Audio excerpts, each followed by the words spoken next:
There was a sound I learned to love more than any song. The clink of a spoon against a mug, exactly 3 times. That tiny rhythm meant, don't come home yet. It's not safe. Hearing you say that, I can feel the weight of that moment. That small noise carried an entire room of worry and an entire promise at once. Hey, I'm Samnang. And I'm James. This is SNJ Pride.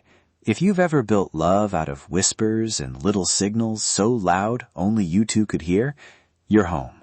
I want to tell you about the small things that kept us alive, how we turned ordinary acts into meaning, and what happened when those acts both saved us and sometimes let us hide.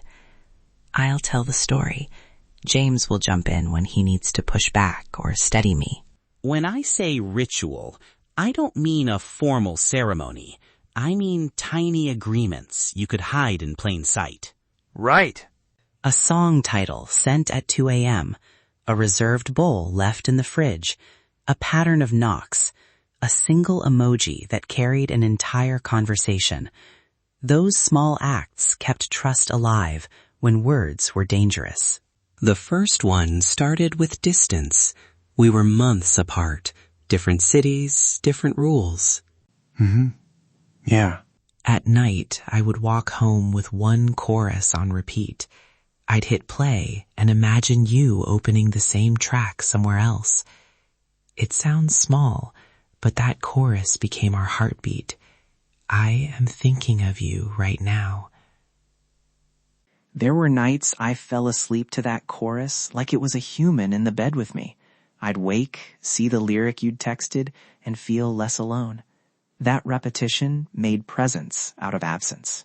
Then came the codes. We never called them codes. We just used them. 3 spoon clinks on the counter. Don't open the door. A green leaf emoji at noon. I'm okay. Ordinary things became safeties. They became sacred in a way. I would look for them the way someone looks for a lighthouse when the sea is rough.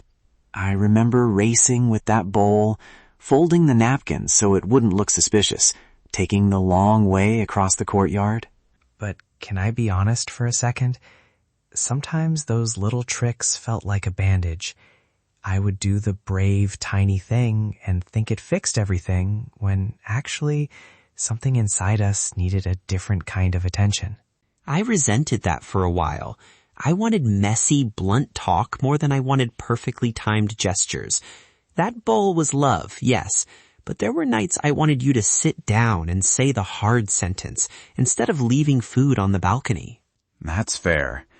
At times I hid behind ritual because I didn't know how to say the thing that might break you or me. It was avoidance dressed in care. Saying that now, I see how risky that was. We learned a hard lesson. Rituals keep you safe and keep you connected, but they can also be a way to avoid the repair that words demand. The turning point for me was a night when ritual wasn't enough. We'd rehearsed a backdoor arrival, knock pattern, pause pattern, leave. That night something felt off. You knocked 3 times, paused, then you slammed your palm on the metal and shouted my name. The slam broke the code. It was messy. It was real. It woke us up. I broke the pattern because I realized I'd been leaning on pattern instead of presence. I wanted you to know I was actually standing there, not just following instructions. It scared me to be loud, but I chose noise over quiet that would have lied to both of us. That was a repair moment. The ritual had done its job for years, but the truth that night needed a voice. We learned that ritual should open the door to conversation, not lock it with choreography. So here's what we learned, plain and simple. Rituals are tools, not substitutes. If you use rituals, explain them out loud so they carry the same meaning for both of you. Use them to remember each other, but notice when they become a way to avoid saying the hard thing. If you're in hiding, far away, or rebuilding trust, you can start with one tiny practice. 1. Pick 2 words you send at the same time every day. 2. Leave a small named object where only your partner will see it. 3. Choose a pause signal, an emoji or a knock that means I need a minute, but I'm coming back. Try one and watch how small consistency becomes proof. And to the person terrified of telling the truth, use ritual to build safety first. Then give yourself permission to say one true sentence. I need to tell you something is enough to start. You don't have to solve everything in that first line. You've got room to be brave in steps.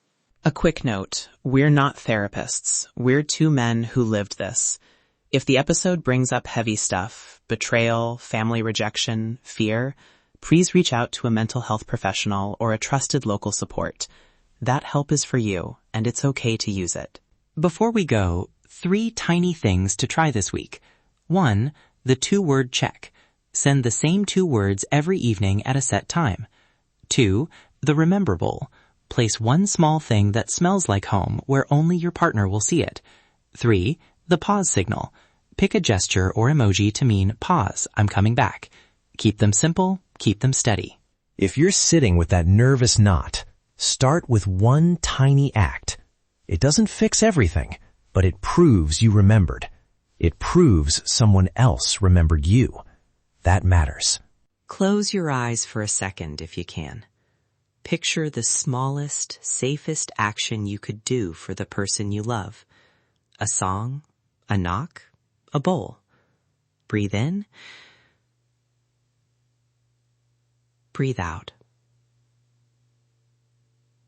Do that small thing this week. You don't need a speech. You need steady little acts. If this hit home, leave us one word in the comments, a ritual that kept you safe, or just, I hear you, if you're not ready to share. Hit subscribe so you don't miss the next story. Take a breath. You're not alone.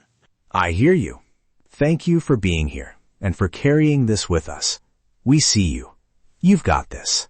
This is SNJ Pride. We'll see you next time. Take a breath.